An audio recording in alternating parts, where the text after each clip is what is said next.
ఇంతకుముందు జైలుకి వెళ్లకుండా నివారణ పూజలు చేయొచ్చు అన్నారు. బెయిల్ రావడానికి చేయొచ్చు అంటున్నారు. జగన్మోహన్ రెడ్డి గారు కూడా మళ్ళీ జైలుకి వెళ్ళే అవకాశం ఉందని పదే పదే టీడీపీ నాయకులు చెప్తూ ఉంటారు కదా, అలాంటి అవకాశం ఉందా? ఉంటే ఈ పాటికి పూజలు అయిపోయాయి. ఎవరో ఒకరు, ఆయన కాదు ఎవరో ఒకరు చేయిస్తారు కదా. పవన్ కళ్యాణ్ గారి వివాహానికి సంబంధించి మరొకసారి తెర మీదకి వచ్చిన అంశం, మూడో భార్యకి విడాకులు ఇస్తారా అని చెప్పి కూడా వైసీపీలో వన్ ఆఫ్ ద ఆరోపణలు చేసే కొన్ని కాంట్రవర్షియల్ స్టేట్మెంట్స్లో ఇది కూడా ఒకటి. 2024 జూలై వరకు అయితే అవకాశం ఉండదు, తర్వాత చెప్పలేం. ఓకే, ఎలక్షన్లు అయ్యే వరకు ఏముండదు. అది ఆయన వ్యక్తిగతమైన అంశం, అది వ్యక్తిగతమైన అంశం. నేను దాన్ని రాజకీయంగా చూడట్లా. అది ఆయన వ్యక్తిగతమైన ఇష్టం, ఆయన ఇష్టం అది. సో అది ఇప్పుడైతే జరిగే అవకాశం లేదు. మేబీ కాంట్రవర్సీస్ ఉన్నాయి ఆయన జీవితంలో, ఇంకా కాంట్రవర్సీస్ ఉన్నాయి. బట్ 2024 జూన్ లోపు అయితే లేవు, జూన్ తర్వాత ఉన్నాయి. ఓకే, మీరు మొదటి నుంచి కూడా పవన్ కళ్యాణ్ గారి ఫ్యాన్స్ ద్వారా కొంత వ్యతిరేకత, అంటే ట్రోలింగ్ కావచ్చు, ఆరోపణలు కావచ్చు, లేదంటే కాంట్రవర్షియల్ స్టేట్మెంట్స్ వాళ్ళ నుంచి వినడం కావచ్చు జరుగుతున్నాయి కదా. పవన్ కళ్యాణ్ గారికి మీరు చెప్తున్న మంచిని గ్రహించట్లేదని మీరు పదే పదే అంటారు. ఎస్, మీరు ఏం మంచి చెప్పారు ఆయనకి? మస్తు చెప్పిన. ఆయనకు చెప్పేటోడు లేడు ఫస్ట్. అసలు ఆయనకు చెప్పగలిగిన మొగోడే లేడు ఆయన పక్కకు. ఎవడు చెప్తాడు? పవన్ కళ్యాణ్కు చెప్పగలిగిన దమ్మ ఎవరికి ఉంది? గురూజీకి ఉంది. గురూజీ అంటే త్రివిక్రమ్ శ్రీనివాస్ అని చెప్పాడు. ఇంకెవరు చెప్తారు? మనోరు చెప్పాడు. చిరంజీవి గారు రూల్ అవుట్. ఇంకోటి ఆయన ఎవరు మాటినాడు, అయిపోయింది, కథ. ప్రతి వ్యక్తి జీవితానికి ఒక గురువు అనేవాళ్ళు అవసరం అంటారా? అవసరం. గురువే కాదు, తల్లి, తండ్రి, అన్న, తమ్ముడు, చెల్లె, అక్క, తల్లి, ఎవడో ఒకడు. గురువు అనేవాళ్ళు గురుత్వాన్ని స్వీకరించి వస్తేనే కాదు కదా. ఇప్పుడు ఒక టైంలో ఒక భర్తకు ఒక భార్య కూడా గురువే.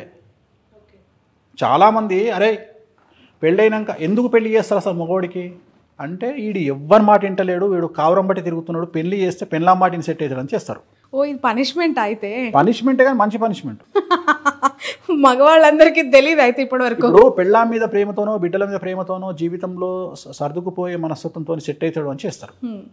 భార్య కూడా గురువే, ఎందుకు కాదనుకోవాలి? భర్త కూడా గురువే, తండ్రి గురువే, తల్లి గురువే. అట్లాంటి సందర్భంలో గురువు అనేవాడు వీళ్ళు చెప్తే ఇంటలేరు అని గురువుని తీసుకొచ్చి పెట్టాడు. ఎందుకు? పెళ్ళాం చెప్తే మొగడేమంటాడు, నీ మాటి నాన్న పో అంటాడు. పెళ్ళాం కూడా నీ మాటి నాన్న పో అంటది.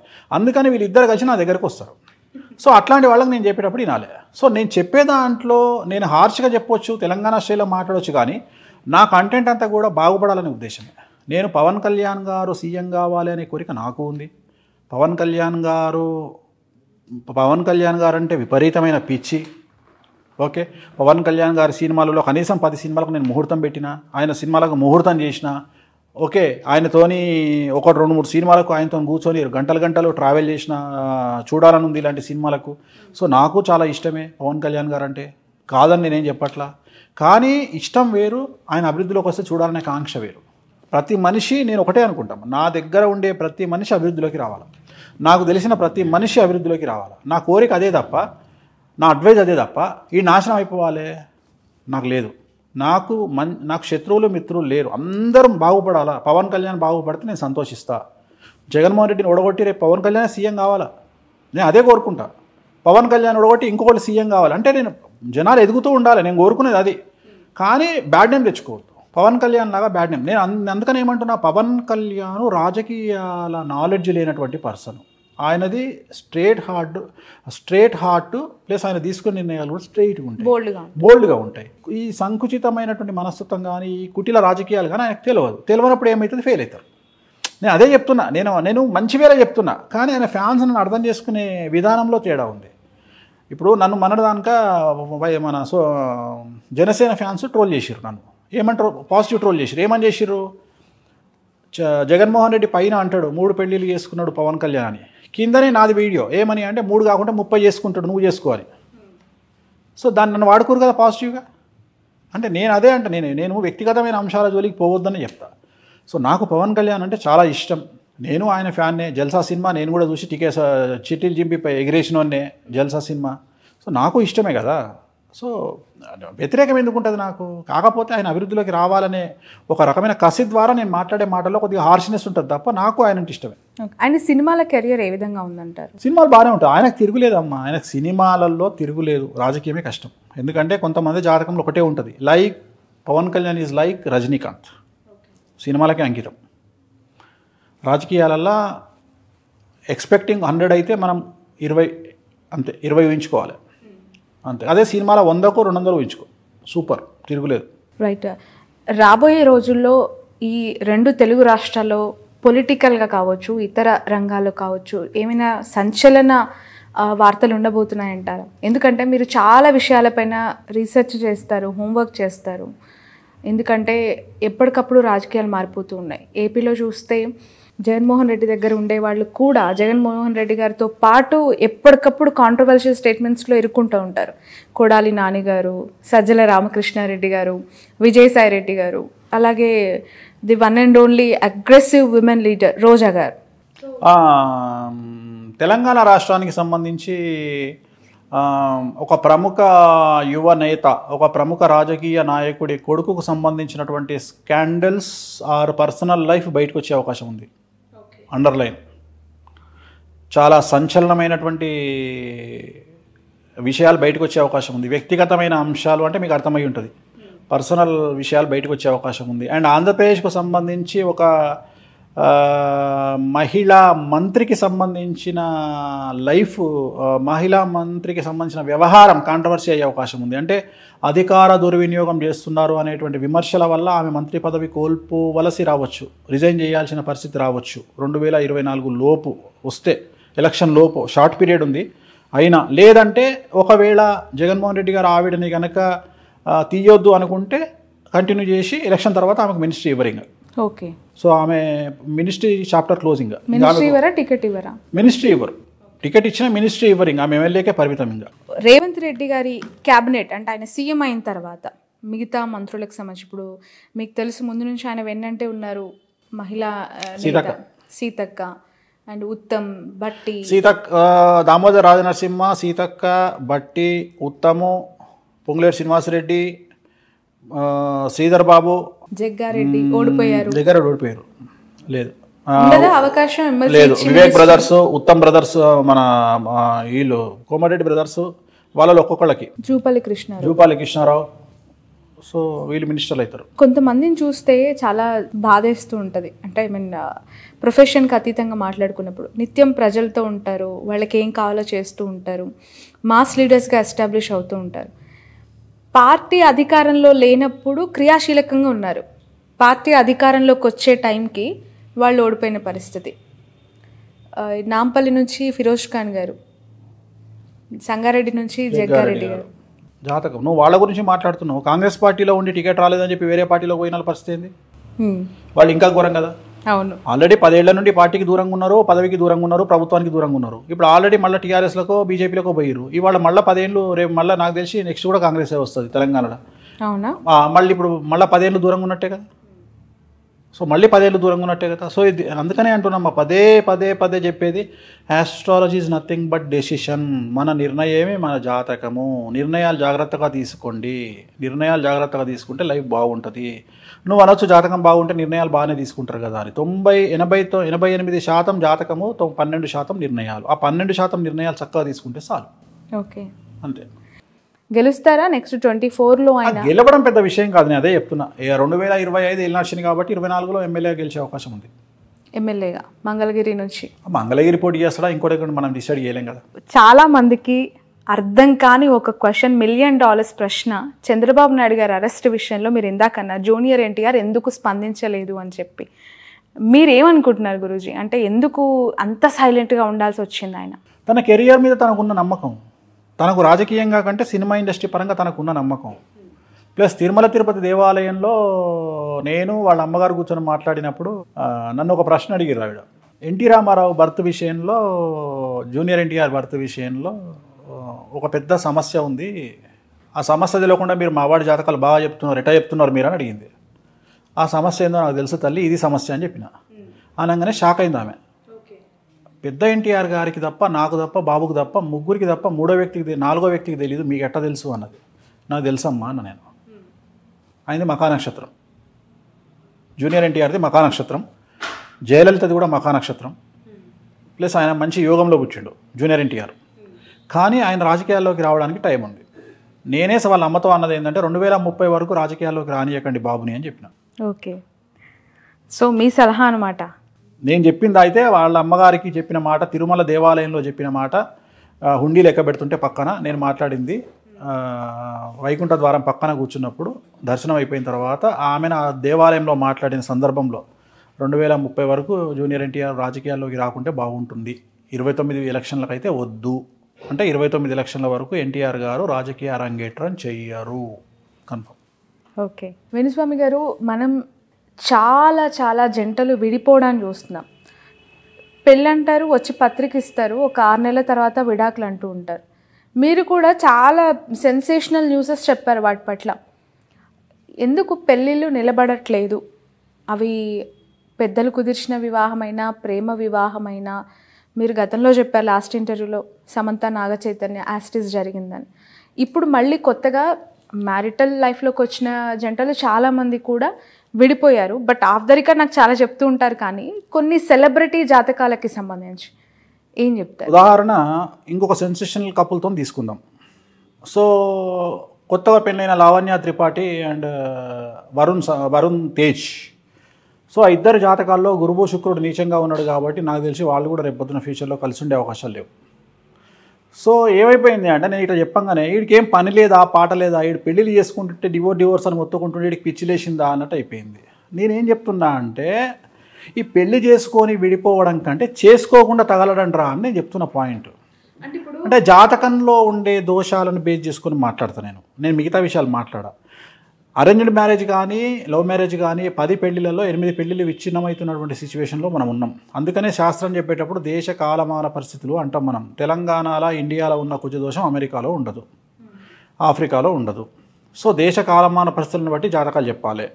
సో మన దేశంలో కుజదోషం ఉంటుంది, శుక్రదోషం ఉంటుంది, లావణ్య త్రిపాఠికి గురుదోషం ఉంది, వరుణ్ తేజ్కు నాగదోషం ఉంది. కాబట్టి ఈ ఇద్దరి కుటుంబాల్లో ఒక ప్రముఖమైనటువంటి లేడీ ద్వారా, ఒక స్త్రీ మూలకంగా వీళ్ళిద్దరు విడిపోయే అవకాశం ఉంది. ఇవాళ చెప్తున్నాను నీకు. సో ఈ జాతకాన్ని మేము మొదలే అంచనా వేసి చెప్తాం, మీరు పెళ్లి చేసుకోకంటారా అని. అయినా మా చావు మేము చేస్తాం, మేము ప్రేమించుకున్నాం, పెళ్లి చేసుకున్నాం అని జోస్లో పెళ్లి చేసుకుంటాం. అంటే ఇప్పుడు 6 ఏళ్ల ప్రయాణం, వాళ్ళ ప్రేమ అనేది 6 ఏళ్ళు ప్రయాణించి పెళ్లి పీటలు ఎక్కిందని మాట్లాడుకునే క్రమంలో అట్లా పెళ్లి చేసుకున్నారో విడిపోతారని మీరు చెప్తున్నారు. అంటే మొదలే చెప్తారు వాళ్ళకు, నేను చెప్పడం కాదు ఇది. ఇప్పుడు వేణుస్వామి చెప్పిన కథ కాదు ఇది. వాళ్ళకు సంబంధించిన పండితులు ఆల్రెడీ చెప్తారు వీళ్ళకు, మీరు విడిపోతారు చేసుకోకండి అని.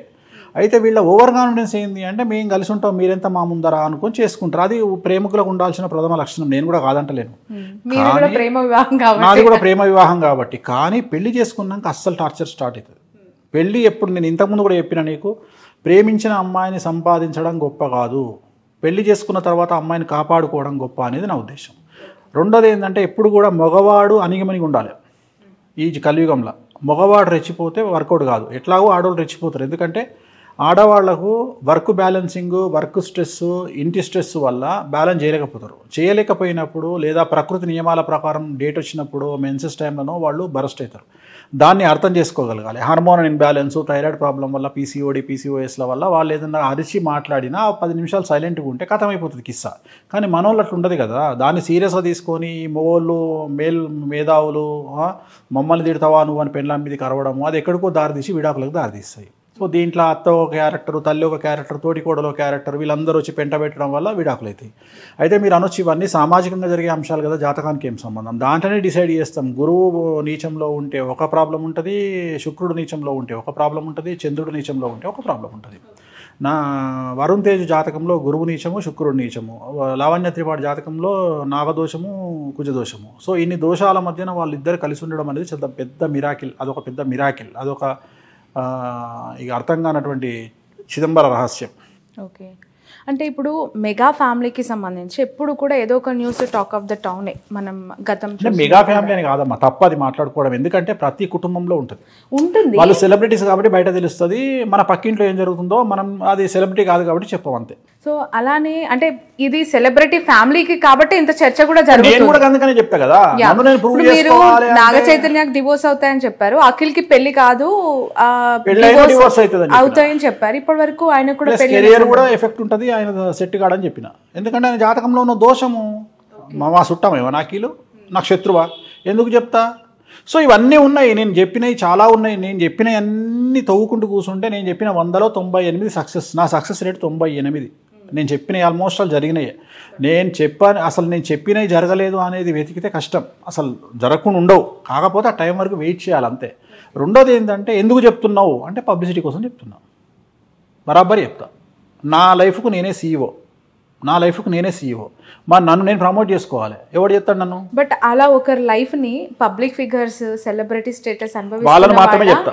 వాళ్ళ లైఫ్ ని ఇలా మీడియాలో ప్రస్తావించడం వాళ్ళ దృష్టిలో చెడవుతుంది కదా. వాళ్ళ దృష్టిలో చెడు అయినా వాళ్ళ వల్ల కొంతమంది బాగుపడతారనే ఉద్దేశం. సమంత నాగచైతన్య ఎగ్జాంపుల్ వల్ల చాలామంది పెళ్లి చేసుకోకుండా ఉన్నారు నాకు తెలిసిన వాళ్ళు. అంటే వేణుస్వామి నిజాలు చెప్తాడు, సమంత నాగచైతన్యది ఇట్లా అయ్యింది కాబట్టి మేమిద్దరం వస్తాం అని నా దగ్గరకు వచ్చి కూర్చొని స్వామి గారు మేమిద్దరం పెళ్లి చేసుకుంటాం, మా ఇద్దరికి షష్టాష్టకాలు అయినాయా, మేము చేసుకోవాలా వద్దా అని అడిగితే అమ్మాయి ఏమంటుంది? తల్లిదండ్రులకు చెప్తుంది అమ్మాయి, వేణుస్వామి చెప్పితే నిజంగా నమ్ముతా, లేకుంటే నా పిల్లగానే చేసుకుంటా. కొన్ని అంచనాలు తప్పొచ్చు కదా మీరు చెప్పిన ప్రెడిక్షన్స్. అంచనాలు తప్పవు, టైం తప్పుతుంది. నేను డిసెంబర్ అంటే అది జూన్కి వెళ్ళొచ్చు, నేను జనవరి అంటే జూన్కి వెళ్ళొచ్చు, కానీ అంచనాలు తప్పవు, జరిగి తీరాల్సిందే. పాలలో ఉప్పు వేస్తే 100% పాలు విరిగిపోవలసిందే. కానీ అది పాలు పొంగినప్పుడు ఇరిగిపోయినాయా, పొయ్యి మీద వెట్టంగానే ఇరిగిపోయినాయా, దించేటప్పుడు ఇరిగిపోయినాయా అనేది తేడా. సో జరిగి తీరాల్సిందే. సో చాలామంది మారుతున్నారు. నేను చెప్పడం వల్ల షష్టాష్టకాల గురించి, సమంత నాగచైతన్య గురించి మాట్లాడినప్పుడు చాలామంది రియలైజ్ అవుతున్నారు. చాలామంది వేణుస్వామి దగ్గరకు వచ్చి మీరు చెప్పింది ఇంకా రబ్బర్ స్టాంప్ అని ఫిక్స్ అవ్వాలి. కాకపోతే నేనేం చేయలేను, నన్ను తిట్టుకున్నా నేనేం చేయలేను. ఇప్పుడు నేను నమ్మే వాళ్ళతో నాకు నా లింక్ అమ్మ, నమ్మనంతో నాకేం పని? ఈ ప్రపంచంలో ఇట్లా 2 చేతులు ఎత్తి నన్ను నమ్మితే నమ్మండి, నమ్మకపోతే నమ్మకండి అని చెప్పింది నేను ఒక్కడనే. ఇప్పటికి కూడా చెప్తున్నా, నేను ఇప్పుడు కూడా చెప్తా, చిన్న చిన్న సమస్యలకు నా దగ్గరికి రాకండి. ఆ సమస్యలు మీ దగ్గర ఉన్న పంతులకో, పురోహితులకో, జ్యోతిష్కులకో చూపించుకోండి. పెద్ద సమస్యలు అయితేనే నా దగ్గరికి రండి, చిన్న సమస్యలకు నా దగ్గరికి రాకండి. పెద్ద సమస్య ఉంటే నా దగ్గరికి రండి. అంటే మీ లెవెల్ పెద్దది, నా లెవెల్ పెద్దది అంటలేను అమ్మా. పెద్ద సమస్య ఉంటే రమ్మన్నప్పుడు చిన్న సమస్యలకు మీరు పరిష్కారం, క్యాన్సర్ లాంటి రోగాలకు నా దగ్గరికి రండి. మీకున్న రోగాలకు లోకల్ డాక్టర్ దగ్గరికి వెళ్ళండి. అప్పుడు అది పెద్దదెట్ అవుతుంది. నేను తోపునని చెప్తలేను కదా. నేను అనేది ఏంటంటే ఆ టైం వేరే వాళ్ళకి ఇచ్చే అవకాశం నాకు వస్తుంది. నాకున్న టైమే తక్కువ, ఎవరికైనా 24 అవర్సే. దాంట్లో నా సోమర్థనానికి 9 గంటల వరకు లేవా. సో నేను వచ్చేది 12 గంటలకు నేను వచ్చి జాతకం చెప్పుకోవాలి అంటే ఆ 12 నుండి 4 మధ్యలో మహా అంటే 15 మందికి జాతకాలు చెప్తా. సో ఈ 15 మందికి చెప్పుకుంటూ పోతే ఎంతమందికి 8,000 మంది వెయిటింగ్ ఉన్నారు ఇప్పుడు ఈ రోజు కండిషన్, నేను ఎంతమందికి చెప్పుకోగలుగుతా? అందుకని దయచేసి మ్యాక్సిమం నా దగ్గరికి. ఇంకొంతమంది ఏం చేస్తారు, ఇప్పుడు ఒక క్లయింట్ నా దగ్గరికి వస్తాడు, ఒక రెమెడీ రాస్తా, తిరునల్లారు పోయి పూజ చేయించుకొని రండి. పూజ చేయించుకొని వచ్చినాక మళ్ళీ నా దగ్గరికి వస్తా అంటాడు. అయ్యా నువ్వు పూజ చేయించుకున్నావు కదా నాయన, మళ్ళీ నా దగ్గరికి ఎందుకు వస్తావు? రెమెడీ అయిపోయింది, వెళ్ళిపో. మళ్ళీ కలిసి నాతో మాట్లాడు, స్వామి నేను పూజ చేయించుకున్నా అని చెప్తా అంటాడు. సో అందుకని నీ ద్వారా చెప్తున్నా, నా దగ్గరకు వచ్చి రెమెడీ చేసుకున్నాక అవసరం లేదు నన్ను కలవడం. Wait for time. ఆటోమేటిక్గా గ్రహాలు మారినప్పుడు మీ టైం పనిచేస్తుంది, ముందుకు వెళ్ళిపోతారు. బట్ అనేక సందర్భాల్లో మీరు చెప్పింది జరుగుతుంది అంటున్నారు, జరగాలని ఆశిస్తున్నాను, కానీ తప్పినప్పుడు వాళ్ళ నుంచి కొంత వ్యతిరేకత కూడా ఉంటుంది కదా, దాన్ని ఎలా ట్యాకిల్ చేస్తారు? అంటే జాతకంలో జరగకపోవడం అయితే లేదమ్మా, భగవంతుడి దయ వల్ల. నా ఫెయిల్యూర్ ఒక 2% పూజల విషయంలో ఫెయిల్ అయ్యే అవకాశం ఉంటుంది. అంటే వాళ్ళు నాకు సరిగా కమ్యూనికేట్ చేయలేకపోవడం, లేకపోతే నాకు ఇన్ఫర్మేషన్ సరిగా ఇవ్వకపోవడం, అక్కడ ఏమన్నా మిస్టేక్ జరిగి ఉంటుంది. కానీ నేను చెప్పిన ఇన్సిడెంట్ జరగకపోవడం అనేది అయితే లేదు, ఖచ్చితంగా జరిగి తీరాల్సిందే. ఎక్కడ ఫెయిల్యూర్ ఉంటుంది అంటే, ఇప్పుడు నేను ఎక్కడన్నా పూజ చేసిన దగ్గర, వాళ్ళకి రెమెడీలు చేసిన దగ్గర నేను ఇచ్చే రిజల్ట్ వాళ్ళకు వర్కౌట్ కాకపోవచ్చు. అది వాళ్ళ కమ్యూనికేషన్ ప్రాబ్లం వల్ల. అంటే ఇప్పుడు లేటెస్ట్గా మన యూఎస్ నుండి ఒకతను నాకు ఫోన్ చేసి, నాకు మానసికమైన ఇబ్బందులు ఉన్నాయి, మా ఆవిడకు రెమెడీ చేయండి అన్నాడు. అంటే నేను రెమెడీ చేసిన తర్వాత వాళ్ళ ఆవిడ మానసికంగా బయటపడ్డది. అతను ఫోన్ చేసి సడన్గా అంటాడు, మా ఆవిడకు ఉద్యోగం లేదు అంటాడు. ఉద్యోగాలకు నేను పూజలు చేయగదా నాయన? నేను అన్నా, ఉద్యోగాలకు నేను పూజలు చేయ కదా. నీ ఆవిడకు మానసికమైన సమస్య లేదు అంటే నేను చేసినా బాగుంది, బట్ మా ఆవిడకి ఇంతవరకు ఉద్యోగం రాదు, అది నా ప్రాబ్లం కాదు. సో అక్కడ కమ్యూనికేషన్ ప్రాబ్లం, అతను చెప్పుకోవడంలో కమ్యూనికేషన్ ప్రాబ్లం. నేను చెప్పేది, నేను చేసేది పర్ఫెక్ట్గా చేస్తా, లేకపోతే నేను కాంప్రమైజ్ కాను, అసలు పూజలే చేయ 99%. రెండోది, నేను పూజలు చేసేది నీకు రాత్రి మూటల కట్టలు వచ్చి డబ్బుల కట్టలు వచ్చి పడతాయని చెయ్య. నీకు రాబోయే నివారణ, నీ తలలో పడాల్సిన రాయి నీ కాలు మీద పడడం వల్ల కాలుకు దెబ్బ తగులుతుంది, తలకు దెబ్బ తగలకుండా ఉంటుంది. నీకు జరగబోయే నష్టాన్ని నివారించడానికి మాత్రమే నా పూజలు పనికొస్తాయి. రెండోది, నా పూజలన్నీ కూడా వామాచారంలో చేసే పూజలు. నీకు కసి ఉండాలి, అదృష్టం కూడా ఉండాలి. అంటే నువ్వు వ్యాపారం చేస్తే పక్కోడు 10 రూపాయలు సంపాదిస్తే నువ్వు 100 రూపాయలు సంపాదించాలంటే నా దగ్గరికి రావాలి. అది వ్యాపారంలోనే సాధ్యం, ఉద్యోగంలో సాధ్యం కాదు. ఉదాహరణ, టీచర్ ఉద్యోగం చేసే అతను నా దగ్గరకు వచ్చి గురువుగారు నేను 1 కోటి రూపాయలు సంపాదించాలంటే మార్గం చెప్తారా అంటే నీకు దండం రా బాబు పోయి అంట. టీచర్ ఉద్యోగం చేసేవాడు 1 కోటి రూపాయలు ఎట్లా సంపాదిస్తాడు? ఒక రియల్ ఎస్టేట్ వ్యాపారికి అయితే నువ్వు 1 కోటి రూపాయలు సంపాదిస్తావురా ఒక సంవత్సరంలో అని చెప్పొచ్చు. టీచర్కి ఏం చెప్తా నేను? సో నేను చేసే పూజలు టీచర్కు పనిచేయవు, నేను చేసే పూజలు వ్యాపారస్తులకే పనిచేస్తాయి.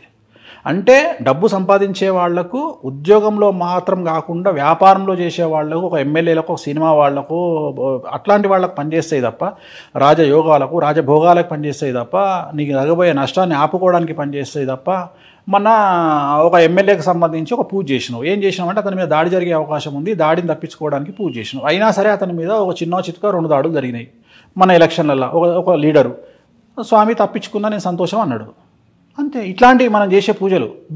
జైలుకు పోయిండు, బెయిల్ కావాలి, బెయిల్కు కూడా పూజలు ఉంటాయి ఆ గురువు గారు అంటే ఉంటాయి ఖచ్చితంగా ఉంటాయి పూలు.